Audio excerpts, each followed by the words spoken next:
Ma pole narkomaan, oma eluga ma hakkama saan. Perega saan läbi ja käin tööl, elus hästi läbi löön. Käin pidutsemas klubis või üritustel, kui käes on suvi. Kord sattusin seltskonda, kus tarbiti erinevaid aineid, mille tagajärjel polnud nad enam kained. Muudkui nad ütlevad, proovi ka. Ma keeldun, kuid järele ei jäta nad. Mis see ükskord ikka sulle teeb? Lõpuks mul tüdimus üle keeb. Mis seal ikka, proovin ära, saab lahti sellest kärast.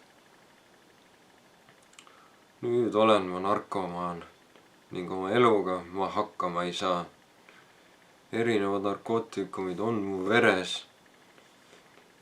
Kui pole, siis värisen üle kere. Muudkui tahan jälle seda head tunnet, mis mind ajapikku viib lõplikusse unne. Perekond on mind jätnud maha, sest ma ainult tahan neilt raha. Või siis varastan neilt noosi, et saaksin raha uueks doosiks. Või siis peksan kellegi läbi. Võtan temalt ära raha, isegi kui mu südames on häbi. Sõbrad, sugulased paluvad, et ma kasutaks võõrutusravi. Ma ei taha sellest kuulda midagi. Kusagil ajus hopis. Ma tean, et sellest oleks abi. Ülejäänud aju ei loe sellest palvest ridagi. Mul on silme ees must, neile näitan ma ust. Lõpuks on mul surm silme ees, mind ootab vanglatee. Aeg läheb ja läheb, kuni lõpuks saan ma aru, kui halb on kõik see narkotsiga kaasnev maru. Kuigi mul on halb ja hääl käe, ma võõrutusravile lähen.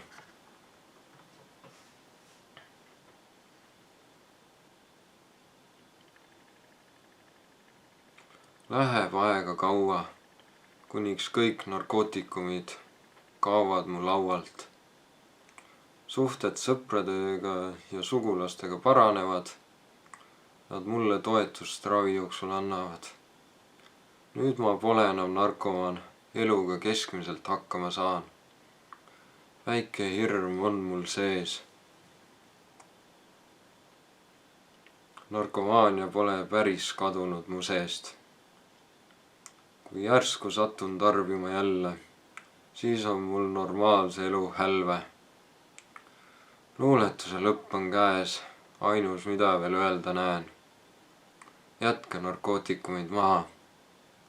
Kasutage otstarbekamalt oma raha.